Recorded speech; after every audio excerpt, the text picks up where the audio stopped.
Welcome back, everyone, to the Deep Dive. Ready for another fascinating journey into history. Today, we're going to be exploring the Migratory Bird Treaty Act of 1918. Oh, that's a great one.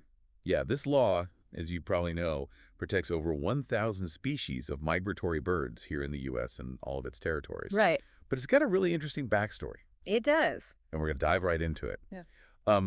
Starting with this kind of crazy fashion trend that almost wiped out entire species of birds.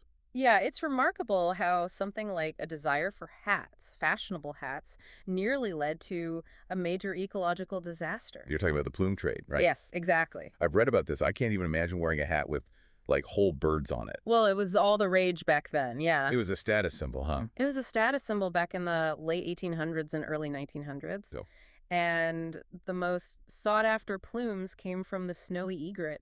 oh, These delicate breeding plumes, they were just irresistible to the fashionistas of the time. Wow. And to give you an idea of the scale, London's market alone consumed feathers from almost 130,000 egrets okay. in a mere 9 months. 130,000. Just in London. Just in London. That's unbelievable. Yeah. That's a staggering number. I mean, it's really hard to even grasp the impact that must have had on the egret population. Yeah, I mean, the impact was absolutely devastating. Yeah. Hunters, they would target these birds during their breeding season, Well- and they'd leave behind orphan chicks to just starve. Uh, And, you know, it wasn't just about the loss of these beautiful birds, it was the disruption of entire ecosystem. right, yeah. Imagine the ripple effect on the food chain, on the delicate balance of nature. So how did things turn around? What led to the creation of the Migratory Bird Treaty Act? Well, public awareness played a huge role. I think people started to realize the horrific consequences of this fashion trend. In fact, you know, back in 1886, there was an estimate that 50 North American bird species were being decimated just for this plume trade.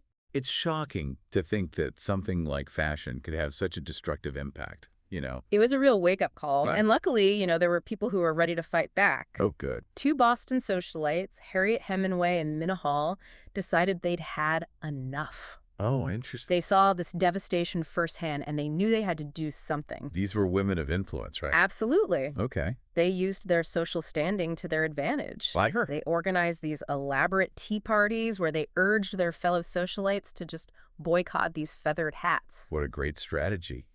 That's pretty brilliant. It was, and it worked. Did it really work? Oh, it did. Wow. They managed to get 900 women to join their movement. 900 women at tea parties. That's incredible. Think about the conversations at those tea parties. Yeah. Talk about putting peer pressure to good use, right? Exact true. That's amazing. So their efforts, along with the growing public outrage, really helped pave the way for change. They were actually instrumental in forming the Massachusetts Audubon Society, Right. which later evolved into the National Audubon Society that we know today. The Audubon Society. That's still obviously a major force in bird conservation today. Yeah. It's really incredible to think it all started with, you know, these couple women and their tea parties. Yeah. So how did we actually go from boycotts to legislation?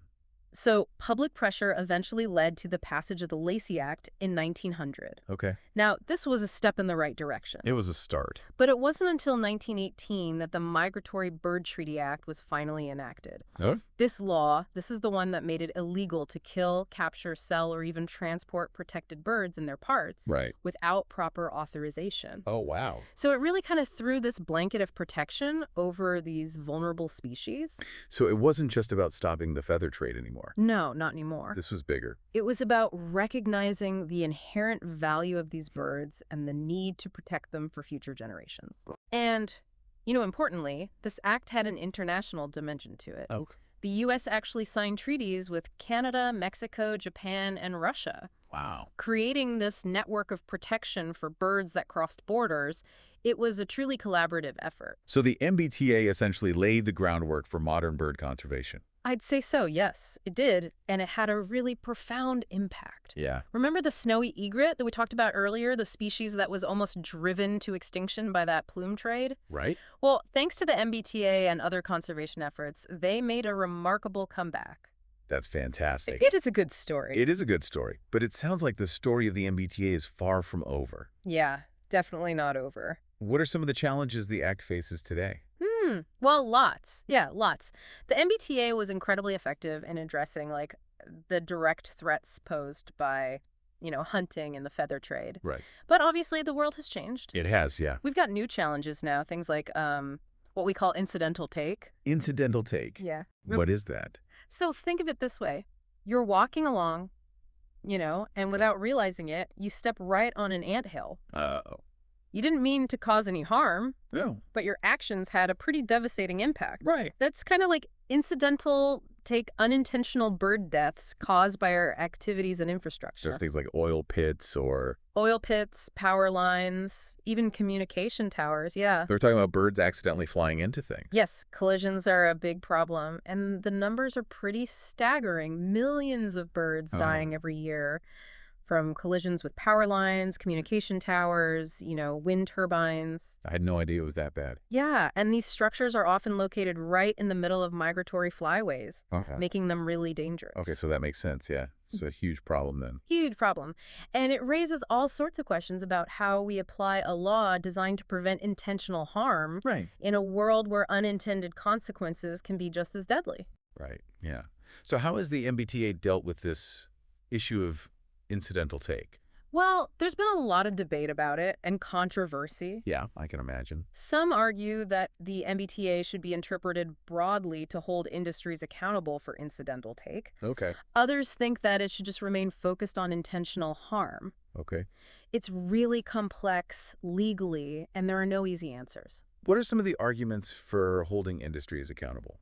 Well, proponents argue that it creates an incentive for industries to, adopt bird-friendly practices. Makes sense. If companies know they could face penalties for accidental bird deaths, they're more likely to invest in, preventative measures. Yeah, for sure. It's like a business decision almost. Yeah. What about the other side? What are some of their counter arguments? So those who are against this idea, Okay. they often argue that it's unfair to punish companies for accidents, Right. especially when they're providing essential services like energy and communication. They also say that it could stifle innovation and economic growth. It does seem like a tricky balancing act. It is. Weighing economic interests against conservation efforts. Absolutely. Have there been any real-world cases that show how these different interpretations play out? Yes. Actually, Okay. for example, remember the BP Deepwater Horizon oil spill? I do, yeah. So during that, there was a stricter interpretation of the act, and this led to BP actually paying over $64 million to help impacted bird populations. Wow. $64 million. Where did that money go? It funded a range of conservation efforts, habitat restoration, even research projects aimed at, understanding the long-term impact of the spill on bird populations. So trying to mitigate the damage in any way they could. Exactly. So it seems like how we interpret the MBTA can have a huge impact on how effectively we can protect birds.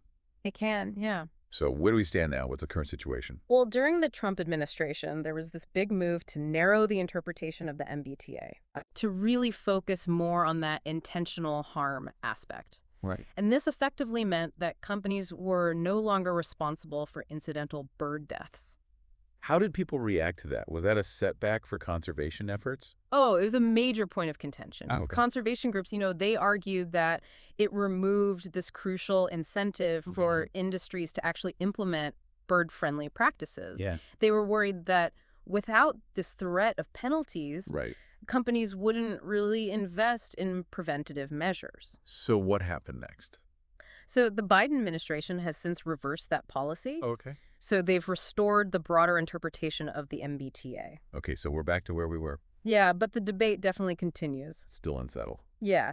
It's likely that the courts will ultimately have to decide how the law should be applied in these kind of complex cases of incidental take. So it sounds like the future of the MBTA and the birds it protects is still uncertain. That's true. But one thing is clear. This law remains a crucial tool for bird conservation in North America. Definitely. It's a testament to the power of public awareness and advocacy. Absolutely.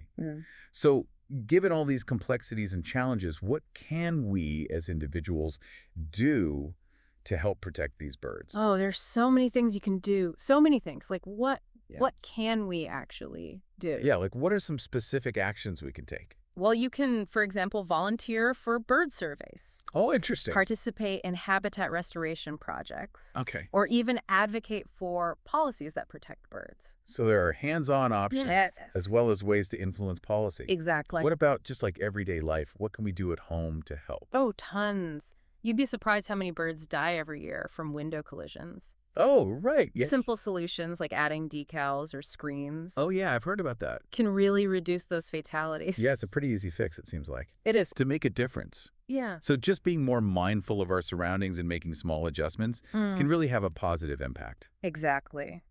And of course, supporting organizations like the Audubon Society is key.